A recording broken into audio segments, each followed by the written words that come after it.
Hey, what's up guys, and showing you guys how to make Archfiends. This is going to be a full in-depth video, so this will probably be a long video, so I hope you all enjoy, and yeah, I'm going to be showing you guys different builds and different ways to play Archfiends, so, yeah, so, 3 Shadow Knight Archfiend. So I've seen some people play 2, which is perfectly fine. Not probably the most recommended thing to do, but I get why people do it, because his attack is half, or your opponent only takes half the damage when he attacks, or deals damage. Which I get why people play 2, but I personally like 3 because he's a beat stick, and plus he's just really quite good. So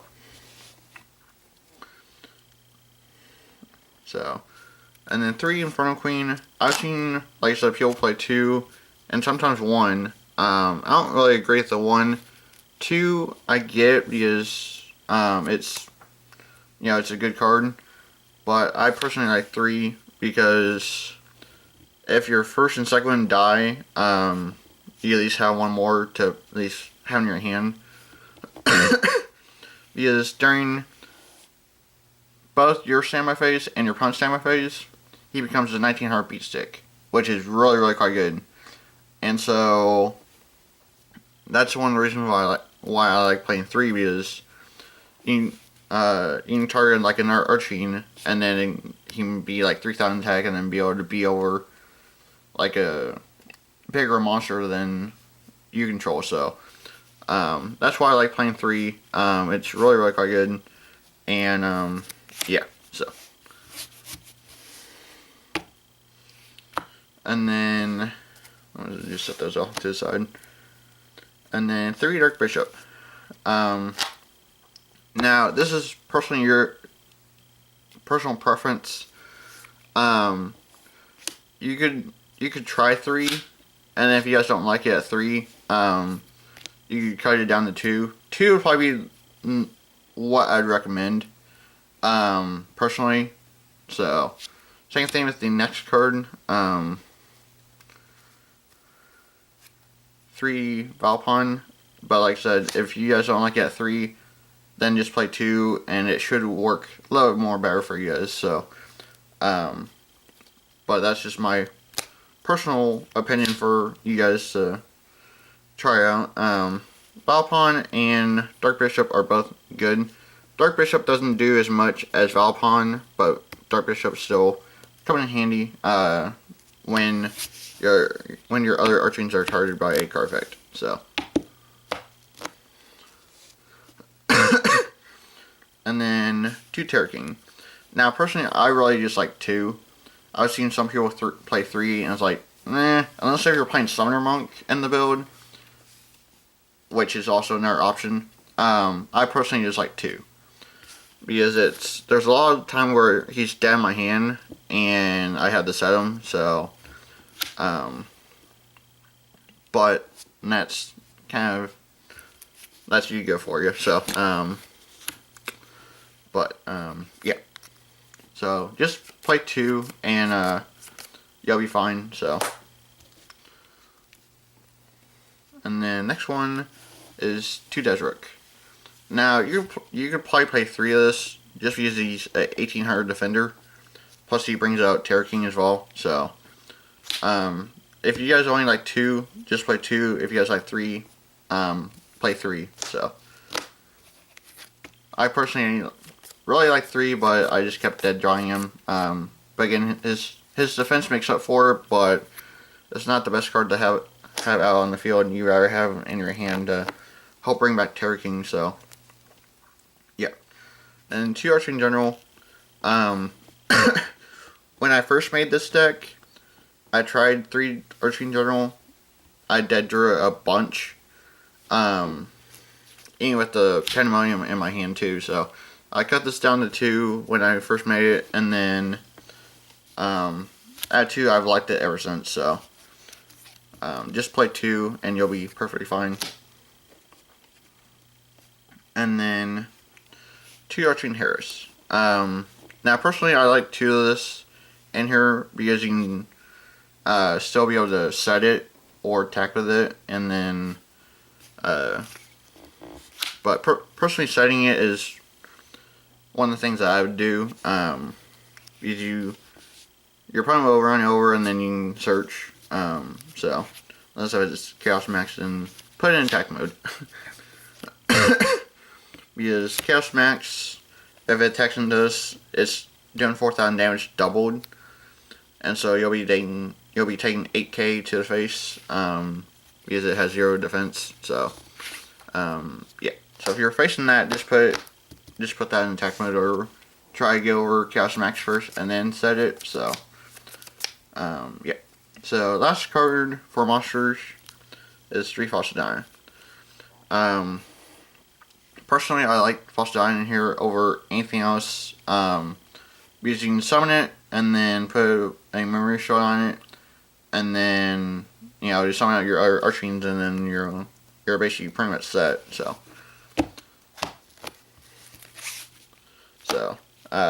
if you guys like 2, that's also an option. But yeah, personally, I like 3. So yeah. And then for Spose, 3 Pandemonium, run 3 of it. It's staple in this deck, and this old archetype. So yeah, just run 3. It's staple. And then next one is Falling Down. Now, Falling Down is kind of iffy card because it can break on you, but which is a way that you can run just 2 of it, and then you'll be perfectly fine. And possibly side in like the 3rd one, if you do need it. So, but 2 to 3, 1 is, I would say no. 2 is perfect. 3 is, also good as well, but you could also decide in like the 3rd one, like I was saying. So yeah. And then 3 MST. I would not do Twin Twister in here. You need everything in here, like all your resources. So personally, I prefer Twin Twister over, or MST over Twin Twister. So yeah. So that's that. And then Double Duality. I would personally just say 2. Just because at 3 I've tried it and it breaks on me, because I always duality into 1 duality. So yeah. And then Double Mirror. 2 is perfect. 3 is also an option as well, but it'll most likely break on you. So 2 to 3 is perfectly fine. So yeah. And then 1 Dark Hole. Unfortunately, Dark Hole went to 1. So, but Dark Hole in the Raigeki would be a very, very good option in here. So yeah. And then also another good card for this deck is One Day Peace. Because you can go attack, main phase 2, play it, and then if you don't have a Pandemonium, then you don't take damage, well, that's actually not how that works. But if you have a Falling Down, then that would work, because you won't take damage from falling down. So my mistake on that. So sorry about that. But now for the traps. So 3 Dark Bribe, which helps a lot with protecting your Pandemonium from like Twin Twister and everything else, including your Falling Down. It helps protect that against basically a lot of stuff. So yeah, I mean, granted it gives your opponent a extra card, but I mean, I'd rather protect my resources than, let them be destroyed. So, and then 2 Arching Drawer. personally, I just say 2 because it's perfect, and it's a really, really good card to help push for more damage as well. So yeah, and then 1 Trench Hole. I actually got this off of a friend, so it's a little bit of a misprint. Because a little bit of names missing, but it's pretty cool. So Trench Hole, just good to help clear board. So yeah, if your opponent tries to overextend. So yeah, and then I will go ahead and show you guys the Time Lord stuff that I would put in here for the Archfiend Time Lords. So I would personally run 3 Time Maiden, just because you can special it and then search for basically anything. So, and then the Legion to help do more burn damage, and the Camion to help get rid of anything as well. And then Sadion. Sadion is really important in Archfiends, because if you're low on life, like less than 4,000, it can help recuperate your life so that we can live longer. So, personally, I would probably say 2 of this, but if you don't like it at 2, then just run 1 of it. And then that's basically it for the main deck. Now for sideboard cards that I would definitely recommend to you guys. So 2 Skullmasters, definitely a very, very good card as well. It helps out the meta, like spirals, or anything else that you can probably think of. So yeah, 2 Lancia to help out dinosaurs. Dinosaurs are still a thing, and so even after the banlist, so they're still a threat. So they can you gotta help out them. So 2 Santa Claus to help, like I said, out Masterpiece or basically anything else. So yeah, and granted, you probably give your opponent a draw, but if you have Memory Shield with a Archfiend, then you can just run over it. So yeah, and then 2 Amorphate Sloth. Now this card's very, very quite good. Early game, if you can actually get it, because you can play your falling down, take your punch monster, and tribute for this. Now, while this is on the field, your opponent cannot special any cards from their extra deck. So it's really, really quite good to help shut them down, and yeah.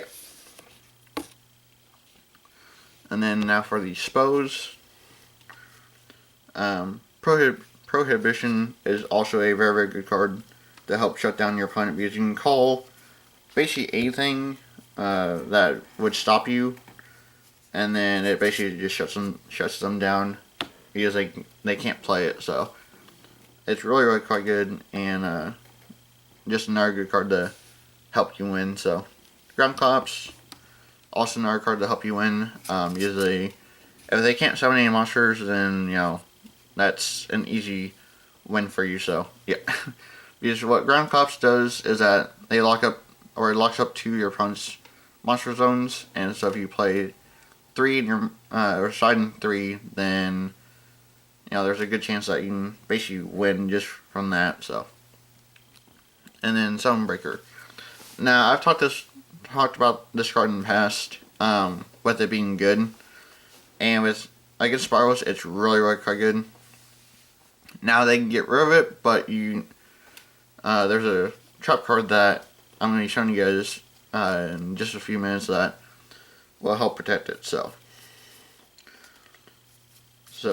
yeah, basically if you and your opponent control or conduct their 3rd summon, their turn ends. So, which is really, really quite good. So, and then 3 Spatial Collapse, also to help shut down your opponent. And granted, it hurts Archfiends just a tiny bit, but If you already have your board established with under 5 cards, you're pretty much set. So, yeah. And then losing turn is also another good option as well. You basically normal summon everything except off Arching Drawer, but it dies during the end phase, so it doesn't really matter. But losing turn is also a very, very good card to help stop your opponent from overextending, and also negates their effects too. So, yeah. And then anti-spell, also a very, very good card to help stop pendulums or stop your opponent from making big plays with their spells. So, yeah. And then Skill Prisoner. This was the card that I was telling you guys about to help protect this card from spirals, because of their super agent can pop it. And so you just team this, protect that, and then it's, like I said, it's really, really quite good. So, and then Roll of Prison, it basically does the same thing as Skullmaster, but it's a continuous trap. So, because monsters cannot be specialed from the grave, so, which is really, really quite good. And then Chain Destruction, also good against law stuff in the meta nowadays, and so it's really, really quite good. So, because basically when a 2000 attack or less monster is summoned, target that, destroy cards from your opponent's hand or main deck with the same name. So, really, really, really quite good. And then Chain Disappearance, it was good before the ban list, because you can hit like Drone or Quick Fix, and then just make them lose out of their big old combo play. So, but still good against certain decks. So, yeah. And then Mind Crush is also very, very quite good. You can hit something that gets added to your hand, and so it's really, really quite good in that perspective. So, yeah. So, that's basically how to make Archfiends, plus other tips on what to actually side against the meta. So, but yeah, so thanks for watching. Don't forget to like, comment, and subscribe for more. And yeah, I will hopefully be able to have a duel for you guys tomorrow. Because the servers have been down for yesterday and today, and so hopefully maybe tomorrow I'll have a duel. Like I said, I'm not too sure, but if not, it'll be either a duel or a deck profile. So stay tuned for that. And yeah, I'll catch you later. Later, guys.